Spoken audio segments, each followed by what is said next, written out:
वाल्मीकि रामायण में भक्त खड़वास आपको श्री राम का वनवास के कष्ट का वर्णन करते हुए सीता को वहां चलने से मना करना। धर्म को जानने वाली सीता के इस प्रकार कहने पर भी धर्मवत्सल श्री राम ने वन में होने वाले दुखों को सोचकर उन्हें साथ ले जाने का विचार नहीं किया। सीता के नेत्र में आंसू भरे हुए थे। धर्मात्मा श्री राम उन्हें वनवास के विचार से निवृत्त करने के लिए संतावना देते हुए इस प्रकार बोले, सीते तुम अत्यंत उत्तम कुल में उत्पन्न हुई हो और सदा धर्म के आचरण में ही लगी रहती हो, अतः यही रहकर धर्म का पालन करो जिससे मेरे मन को संतोष हो। सीते मैं तुमसे जैसा कहूं वैसा ही करना तुम्हारा कर्तव्य है। तुम अबला हो। वन में निवास करने वाले मनुष्य को बहुत से दोष प्राप्त होते हैं, उन्हें बता रहा हूं, मुझसे सुनो। सीधे वनवास के लिए चलने का यह विचार छोड़ दो। वन को अनेक प्रकार के दोषों से व्याप्त और दुर्गम बतलाया जाता है। तुम्हारे हित की भावना से ही मैं ये सब बातें कह रहा हूं। जहां तक मेरी जानकारी है वन में सदा सुख नहीं मिलता, वहां तो सदा दुख ही मिला करता है। पर्वतों से गिरने वाले झरनों के शब्द को सुनकर उन पर्वतों की कंदराओं में रहने वाले सिंह दहाड़ने लगते हैं। उनकी वह गर्जना सुनने में बड़ी दुखदायिनी प्रतीत होती है। इसीलिए वन दुखमय ही है।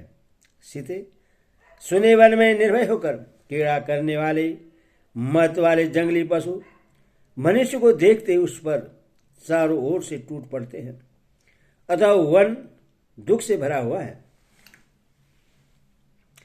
वन में जो नदियां होती हैं उनके भीतर ग्रह निवास करते हैं।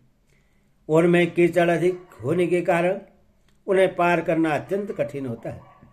इसके सिवा वन में मत वाले हाथी सदा घूमते रहते हैं। इस सब कारणों से वन बहुत ही दुखदायक होता है। वन के मार्ग लताओं और कांटों से भरे रहते हैं। वहां जंगली मुर्गे बोला करते हैं। उन मार्गों पर चलने में बड़ा कष्ट होता है तथा वहां आसपास जल नहीं मिलता। इससे वन में दुख ही दुख है। दिन भर के परिश्रम से थके मारे मनुष्य को रात में जमीन के ऊपर अपने आप गिरे हुए सूखे पत्तों के बिछोने पर सोना पड़ता है, अतः वन दुख से भरा हुआ है। सीधे वहां मन को बस में रखकर वृक्षों से स्वस्थ गिरे हुए फलों के आहार पर ही दिन रात संतोष करना पड़ता है, अतः वन दुख देने वाला ही है। मिथिलेश कुमारी अपनी शक्ति के अनुसार उपवास करना, सिर पर जटा का भार ढोना और वलकल वस्त्र धारण करना, यही वहां की जीवन शैली है। देवताओं का, पितरों का तथा आए हुए अतिथियों का प्रतिदिन शास्त्र विधि के अनुसार पूजन करना, यह वनवासी का प्रधान कर्तव्य है। वनवासी को प्रतिदिन नियम पूर्वक तीनों समय स्नान करना होता है। इसलिए वन बहुत ही कष्ट देने वाला है।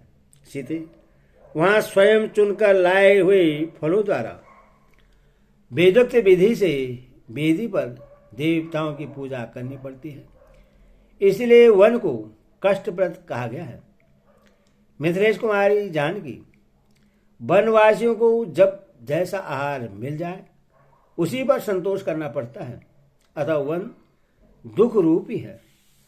वन में प्रचंड आंधी, घोर अंधकार, प्रतिदिन भूख का कष्ट तथा और भी बड़े बड़े भय प्राप्त होते हैं, अतः वन अत्यंत कष्टप्रद है। भावनी वहां बहुत से पहाड़ी सर्प जो अनेक प्रकार के रूप वाले होते हैं दरवश बीच रास्ते में विचरते रहते हैं, अतः वन अत्यंत कष्टदायक है। जो नदियों में निवास करते और नदियों के समान ही कुटिल गति से चलते हैं, ऐसे बहुसंख्य सर्प वन में रास्ते को घेर कर पड़े रहते हैं। इसलिए वन बहुत ही कष्टदायक है। अबले पतंगे, बिच्छू, कीड़े, धांस और मच्छर वहां सदा कष्ट पहुंचाते रहते हैं। अतः सारा वन दुख रूप ही है। भावनी, वन में कांटेदार वृक्ष, कुश और काश होते हैं, जिनकी शाखाओं के अग्रभाग सब ओर फैले हुए होते हैं। इसलिए वन विशेष कष्टदायक होता है।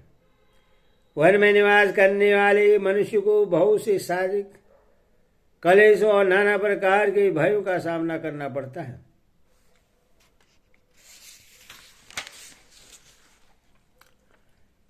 वहां क्रोध या लोभ को त्याग देना चाहिए।